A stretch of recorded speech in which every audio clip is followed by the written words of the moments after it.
4세대 이후 현대 전투기 설계의 기본이 되는 공통된 특징들 중에서 가장 주목할 만한 요소 하나를 고르라면 초음속을 자유롭게 넘나드는 고추력 기반 기동 전투를 설계 이념으로 하고 있다는 점을 지적할 수 있습니다. 전투기를 전문 분야로 하고 있는 업계 전문가와 FA-50에 관한 이야기를 나누던 도중 미 공군이 FA-50 사양의 T-51을 고등 전술 훈련기로 선호하는 이유에 대해서 서로의 의견을 공유한 적이 있습니다. 전투기를 설계하는 데 있어 마하 1.5에서 1.6의 속도는 중요한 분기점이 된다고 합니다. 항공력 합상 마하 1월 6일 이상의 속도에서는 극히 일부를 제외한 나머지 대부분 전투기들의 민첩성이 오히려 제한되기 때문입니다. 그런 이유로 F-35는 기동성과 민첩성에 있어 최대의 효과를 볼 수 있는 마하 1.6대로 최고 속도를 제한하고 있으며, 자신보다 더 빠른 속도로 움직이는 적기를 상대할 때는 뛰어난 항전장치를 활용한 우수한 탐지 능력으로 더 멀리서도 일찍 미사일을 발사한다는 전략을 채택하고 있습니다. 물론 예외인 전투기도 있는데요. F-22 랩터가 바로 그 주인공입니다. F-22 랩터의 인면하중, 즉 비행기의 무게를 날개 면적으로 나눈 값은 377kgm입니다. 이 인면하중이 낮을수록 우수한 기동성을 지니게 되는데, F-22 랩터의 인면하중은 F-15와 F-35의 그것보다 훨씬 낮습니다. 더구나 F-22는 추력 평양 시스템까지 갖추고 있어 마하 1월 6일 이상의 속도에서도 극강의 기동성을 구현할 수 있습니다. 그러나 F-22 랩터의 진정한 무서움은 고도 65,000피트 상공에서 마하 2의 속도로 오지 선회를 할 수 있는 기동성과 그에 따른 에너지 파이팅 능력에 있습니다. 비근한 예로 오지 선회가 가능한 F-15의 속도와 고도는 마하 0.8 및 35,000피트 이하입니다.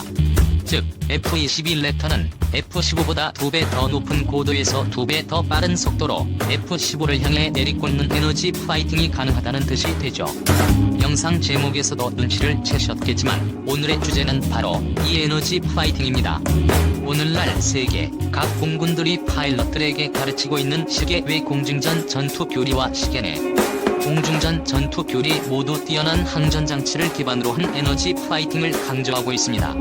에너지 파이팅이란 원래 세계 2차 대전 당시 높은 고도를 차지하여 충분한 위치 에너지를 보유한 전투기가 급강하하면서 위치 에너지를 가속도로 변환시켜 낮은 고도의 전투기를 향해 빠르게 접근하며 공격하는 원리를 말하는 것이었습니다. 아인슈타인 덕분에 유명해진 공식 EMC, 다음으로 친숙한 것이 바로 뉴턴이 정리한 가속도의 법칙 F마입니다.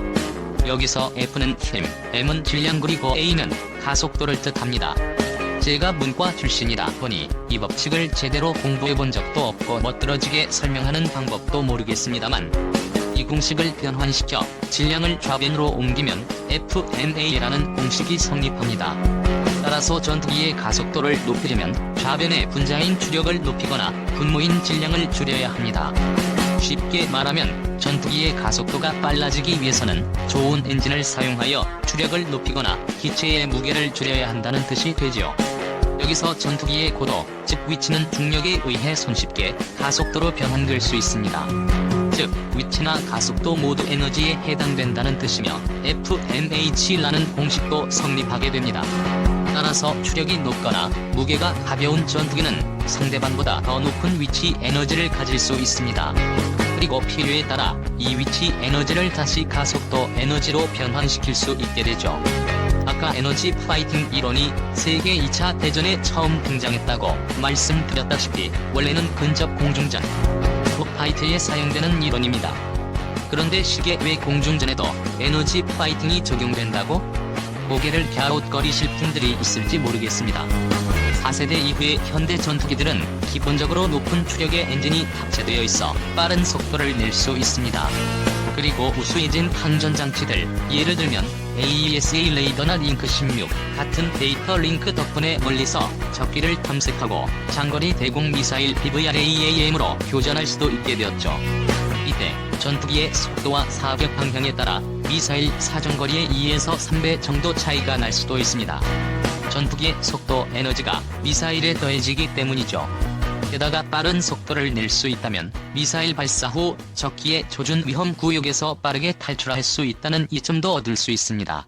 만에 하나 시계 외 공중전에서 시계 내 공중전으로 접어드는 경우라고 하더라도 그 이전에 필연적으로 서로 몇 번의 미사일 공격을 주고받았을 가능성이 큰데요. 이때 미사일을 피하기 위해 회피 기동을 하게 되면 당연히 속도는 줄어들게 됩니다. 회피 기동을 많이 한 쪽이 당연히 더 많은 에너지를 상실하게 되겠죠. 이때 손실된 에너지를 회복하기 위해서는 강력한 추력 혹은 가벼운 무게가 필요하게 됩니다. 그게 불가능하다면 근접 공중전에 사용되는 AIM-9X 같은 적외선 유도 미사일의 추적을 따돌릴 만한 에너지를 얻을 방법이 없어지고 결국은 격추당하게 됩니다. 이러한 이유로 2차 대전이 끝난 지금까지도 세계의 공군들은 에너지 파이팅에 근거한 교전 교리를 가르치고 있습니다. 자, 그럼 이제 시선을 FA-50으로 돌려보도록 하겠습니다. FA-50의 기본이 되는 T-50에 대해 지금까지도 일부 밀리터리 매니아들은 고등훈련기 치고는 너무 고사양이다 라는 비난을 하고 있습니다. 틀린 말은 아닙니다. 고등훈련기 중에 애프터 버너를 기본 사양으로 갖추고 있어 마하 1월 5일 이상의 속도를 낼 수 있는 기종은 T-50밖에 없으니까요. 당연히 그만큼 가격은 올라갈 수밖에 없었습니다. 현재 경전투기 시장에 나와 있는 러시아 Il-130이나 Il-130에 기반을 두고 있는 이탈리아 M346 및 중국의 L-15는 모두 최고 속도가 마하 0.9 정도에 머무르는 천음속 전투기들입니다. 다만 중국의 L-15는 옵션으로 애프터 버너를 장착할 수 있고 애프터 버너를 장착하면 마하 1.4까지 나오는 것으로 알려져 있습니다. 단지 애프터 버너를 장착하게 되면 2천만 달러로 알려져 있는 L-15의 가격이 상승할 수밖에 없다는 문제점이 발생하게 됩니다. 그 외에도 중국제 항전장치의 성능이 어느 정도가 될 것인가라는 의문도 있습니다. 후술하겠지만 시계 외 공중전에서 에너지 파이팅이 제대로 되려면 우수한 항전장치의 존재는 필수불가결하기 때문입니다. 어쨌든 고등훈련기 겸 경전투기들 중에서 마하 1월 5일 이상의 속도 에너지를 창출해낼 수 있는 전방 전투기들을 상대로 그나마 대동한 수준의 에너지 파이팅을 펼칠 수 있는 기체는 FA-50 계열밖에 없다는 것입니다. 다시 한번 밑줄 쫙 강조하지만 어디까지나 고등훈련기 겸 경전투기 기종들 중에서 찾아보면 그렇다는 뜻입니다. 게다가 제대로 된 에너지 파이팅을 연습하기 위해서는 AESA 레이더나 레이더 경보 수신기 RWR 같은 항전장치들이 알려주는 정보들을 눈으로 보거나 귀로 들어서 대응하여 비행하는 기계 비행에 능숙해져야 할 필요가 있습니다. 공중조기 경보기 같은 ISR 자산들의 도움을 받기 위한 데이터 링크의 탑재와 이를 능숙하게 활용할 수 있도록 만들어줄 훈련 과정도 필수가 됩니다. 멀리서 먼저 쏘고 먼저 달아나기 위해서죠. 그뿐 아니라 전자전 시스템이나 헬멧 장착형 디스플레이를 사용한 전투 방법도 함께 익혀야 할 필요가 있습니다. 4.5 세대나 5세대 이상의 능력을 지닌 전방 전투기들에 최대한 빨리 익숙해져서 최고의 효율성을 내고 싶다면 파일럿 양성 과정 후반에 이 모든 것을 갖춘 기체로 훈련을 해야 할 필요가 절실하다는 뜻이 됩니다.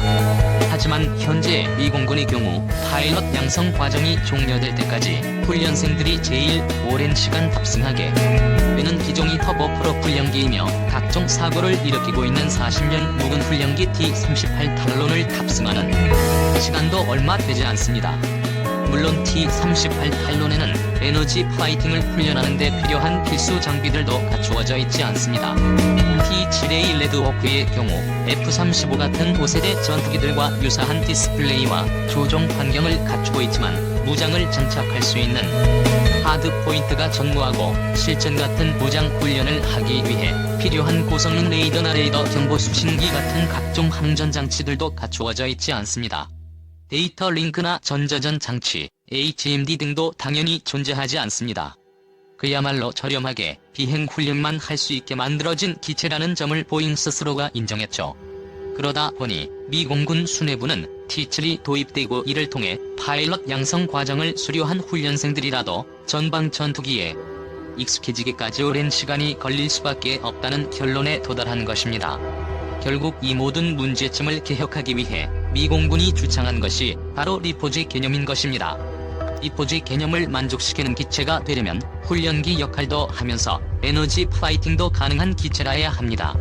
마하 1월 5일 이상의 속도, 실제 무장을 장착할 수 있는 하드 포인트의 탑재, 고성능 레이더, 데이터 링크, 전자전 시스템, 추가 연료 탱크, 공중 급유 기능 등을 갖춘 기종이 필요했고, 그 결과 FA50 블라크 24형의 TF50이 물망에 오른 것입니다.